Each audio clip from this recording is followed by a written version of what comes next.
Hello friends. जैसा आप देखते हैं हर बार मैं क्लास लेता हूं, हर संडे को जो लॉ की क्लास होती है। अभी संविधान के मौलिक अधिकारों के बारे में आपको बता रहा हूं। आपको जैसे आर्टिकल 19 के बारे में पहले बताया था, जो कि मौलिक अधिकारों से संबंधित है। अब आर्टिकल 20-21 के बारे में हम चर्चा करेंगे। Protection of life and personal liberty. Protection of life मतलब जीवन की सुरक्षा, और पर्सनल लिबर्टी मतलब व्यक्तिगत स्वतंत्रता, वो इस बारे में मैं आपको बताऊंगा। साथ में राइट टू एजुकेशन, शिक्षा का अधिकार, ये बहुत ही महत्वपूर्ण विषय है जो कि मौलिक अधिकार के रूप में हमें प्राप्त हुआ है। आप देख सकते हैं कि किस तरह से ये जो आर्टिकल 20 और 21 हैं हमारे जीवन में बहुत ही उपयोगी आर्टिकल्स हैं। ये आर्टिकल 20 है और आर्टिकल 21 ये मैं आपको बताने जा रहा हूँ। आप सोचते होंगे कि मेरा महत्व क्या है, क्या मुझे व्यक्तिगत स्वतंत्रता है, मैं हिंदुस्तान का नागरिक हूँ, तो मुझे क्या क्या सुरक्षाएं प्राप्त हैं। अब आर्टिकल 20 के बारे में हम चर्चा करेंगे। No person shall be convicted of any offence except for violation of a law in force at the time of the commission of the any act charged as an offense।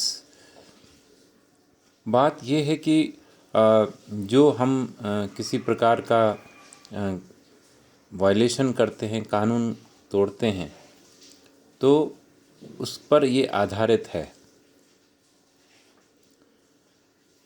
सिर्फ कानून का violation करने पर ही सज़ा का प्रावधान है। यदि हमने कोई अपराध नहीं किया है तो उसके ऊपर पनिशमेंट या पेनल्टी मिलने का कुछ भी नहीं है। अब मैंने मान लीजिए कि थोड़ा सा झूठ बोला, तो क्या मुझे सज़ा हो जाना चाहिए? झूठ मतलब छोटा सा झूठ बोला गया था। हो सकता है आपने बहुत बड़ा अपराध किया हो, जैसे किसी का, कोई व्यक्ति ने किसी का कत्ल किया हो, तो उसको तो लंबी सज़ा होगी, चाहे वो बलात्कार हो या और भी कोई अपराध हो। और यदि विभत्स अपराध होते हैं तो उसमें माननीय न्यायालय फांसी की सज़ा भी देती है। तो ये पूरा इक्वल होता है कि आप कौन सा, वो कानून बताता है कि आपने जो अपराध किया है इसके एवज में क्या है, और डिफेंस करने के लिए आपको पूरा अधिकार दिया जाता है। आप इस बात को समझ गए होंगे। अब बात आती है कि आर्टिकल 20 के अंतर्गत दूसरे बिंदु पर कोई भी व्यक्ति को सेम ऑफेंस के ऊपर, मतलब यदि आपने कुछ अपराध किया है तो एक ही अपराध पर आपको 2 बार या कई बार सज़ा नहीं दी जा सकती। जैसे मैंने मान लीजिए चोरी की है और मैं पकड़ा जाता हूँ और मुझे जेल हो जाती है, न्यायालय के द्वारा सज़ा हो जाती है 5 साल की या जितने भी साल की, तो चूँकि मैंने एक बार चोरी की थी तो फिर से डबल सज़ा होगी, ऐसा नहीं है। क्योंकि उस अपराध की आप सज़ा भुगत चुके हैं, इसलिए आपको सज़ा नहीं होगी। एक बार अपराध के, उस पर्टिकुलर अपराध की आप सज़ा भुगत चुके हैं।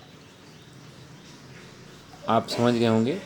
और दूसरा, इसी तरह से प्रोसिक्यूट भी नहीं किया जा सकता। एक बार जिस अपराध के लिए प्रोसिक्यूट कर दिया गया है और दूसरी तीसरी बार फिर से उसी सेम अपराध के लिए प्रोसिक्यूट नहीं किया जा सकता। यदि एक बार अपराध किया है तो एक बार सज़ा हो जाएगी, और उसके बाद यदि मान लीजिए कि आप जेल से छूटते हैं और फिर चोरी करते हैं तो फिर सज़ा होगी, क्योंकि वो अपराध नया है आपका। और no person accused of any offence shall be compelled to be a witness against himself. स्वयं के सामने विटनेस होने के लिए कंपेल नहीं किया जा सकता। ये आर्टिकल 20 के बिंदु 3 में इस बात को लिखित किया है। ये आप समझ सकते हैं। एक वर्ड विटनेस मतलब साक्षी होना, मतलब स्वयं का साक्षी होना, मतलब आपको कंपेल नहीं किया जा सकता। यदि आप, हो सकता है आपने अपराध ना किया हो, लेकिन हम ज़बरदस्ती आपको प्रेशराइज किया जाए। ये 3 की पॉइंट है, कंपेल्ड, विटनेस और हिमसेल्फ। व्यक्ति के लिए, कोई भी व्यक्ति है, उसके लिए कंपेल, COMPLED, कंपेल मतलब फोर्स करना, किसी को कंपेल करना, तूने किया, तूने किया। और विटनेस, जैसे एक संकेत ये होता है साक्ष्य के लिए, तो ये विटनेस का संकेत है, स्वयं के ऊपर ये करना, तूने चोरी की है बोल, तूने चोरी की है बोल, ज़बरदस्ती कंपेल करना। हो सकता है उसने नहीं की हो, ये कंपेल नहीं किया जा सकता। ये न्यायालय का काम होता है, और न्यायालय में जो भी बातें आती हैं उसके आधार पर ही सारी बातें होती हैं। ये आर्टिकल 20 बहुत ही महत्वपूर्ण है। मैं आपको एक बात बताना चाहूँगा कि जैसे मैंने कोई अपराध नहीं किया, मैंने कुछ भी गलत नहीं किया, और पुलिस पकड़ लेती है, इसमें माननीय उच्चतम न्यायालय के कई निर्णय आ चुके हैं।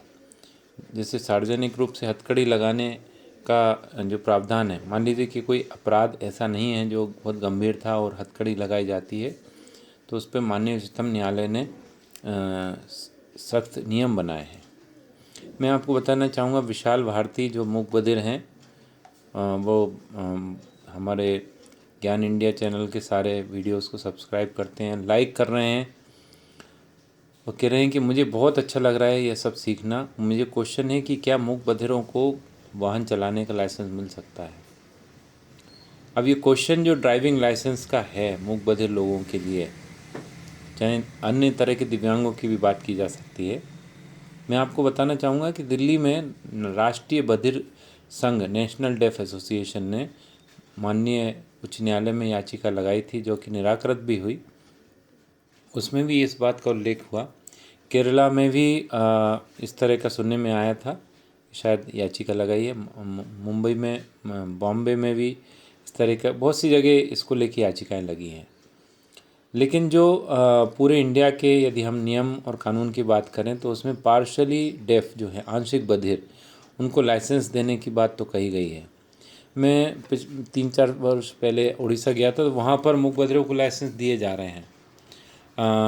मूक बधिर जो पार्शियल डेफ हैं, आंशिक बधिर हैं, उनको लाइसेंस दिए जाने की बात तो सामने आ रही है। कानून जो है, लॉ या रूल्स जो बने हैं, इसका जो कानून है वो है, वो मैं आपको बताना चाहूँगा। मोटर वाहन अधिनियम है, मोटर व्हीकल एक्ट। इसमें जिस बात का उल्लेख होता है वही, उसी के आधार पर लाइसेंस जारी किए जाते हैं। यदि उसमें ये प्रावधान किया गया है कि दिव्यांग लोगों के लिए यदि किया होता तो दिव्यांगों को लाइसेंस मिल जाता। ये जो कानून बना है वो मोटर व्हीकल एक्ट है। उसमें ये कहते हैं लाइसेंस के संबंध में, मतलब जो है बहुत सी बातें कही गई हैं। पूर्ण रूप से जो मूक बधिर हैं उनके लिए कोई लाइसेंस की बात नहीं की गई कानून के अंतर्गत।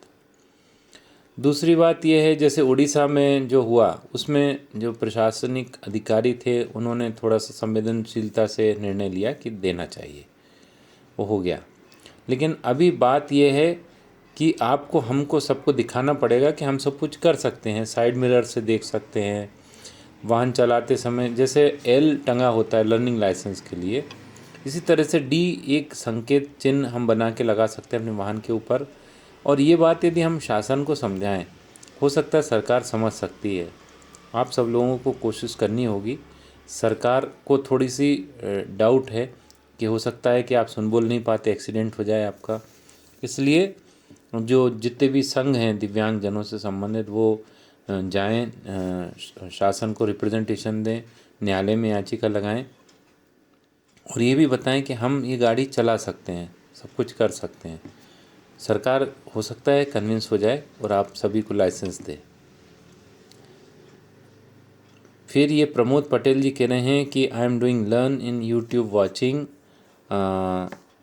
बट डिफरेंट लॉज के ऊपर ये बता रहे हैं कि मैं कानून सीखता हूँ और मुझे और भी कानूनों को जानना है।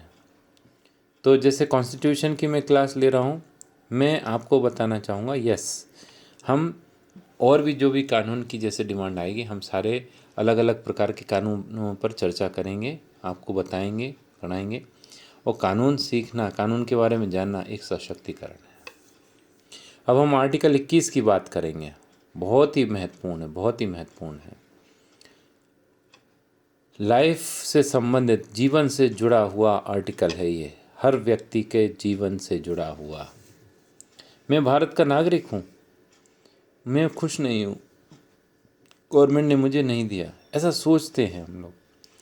लेकिन आप जानो कि जब कोविड बीमारी फैली तो सरकार ने मेरी मदद की होनी चाहिए थी, ये सब किया होना था, ये आप सोच रहे। तो मैं आपको बताना चाहूँगा कि जब ये अवेयरनेस का पार्ट तो सबसे पहले गवर्नमेंट ने स्टार्ट कर दिया था। मोदी जी, प्रधानमंत्री मोदी जी जब लास्ट ईयर आए, एकदम से उन्होंने लॉकडाउन की घोषणा की। लॉकडाउन क्यों किया था? ताकि संक्रमण ज़्यादा ना फैले, बीमारी यदि ज़्यादा फैल गई तो बहुत बड़ा खतरा पैदा हो जाएगा।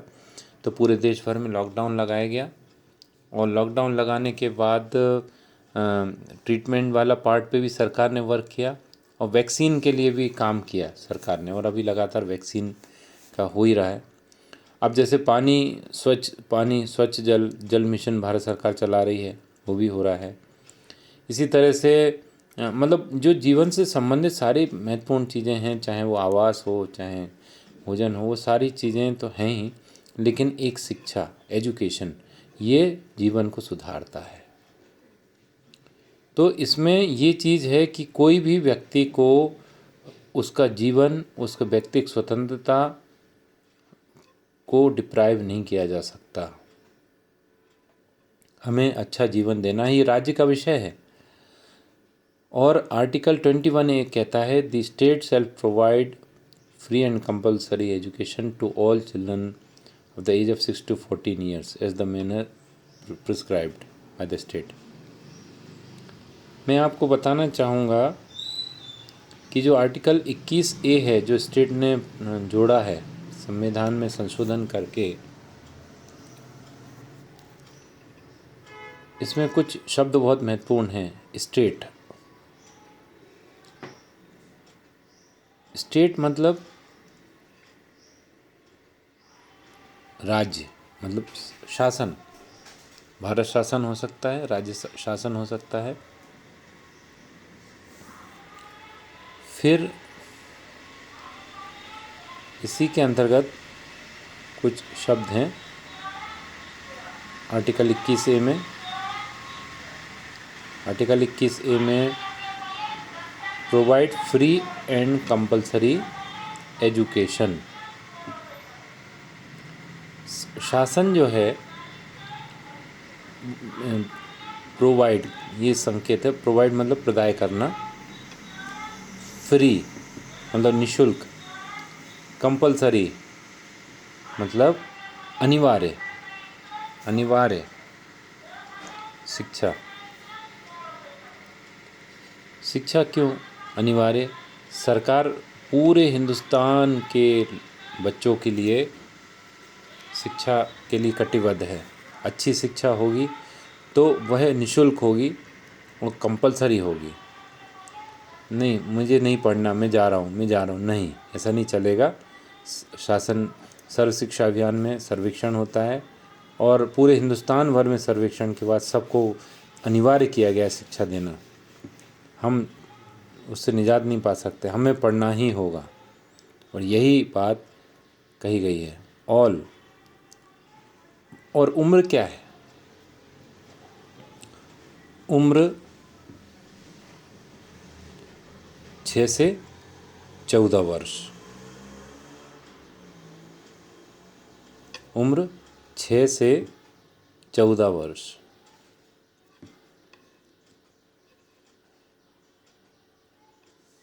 ठीक है, इससे ज़्यादा नहीं। लेकिन मैं जो एक बात बताना चाहूँगा कि जैसे 6 से 14 है वहाँ तक तो पूरे हिंदुस्तान में सभी को, चाहे दिव्यांग हो या सामान्य बच्चों, सबके लिए कंपलसरी किया है, क्योंकि ये संविधान में संशोधन जुड़ चुका है 21A।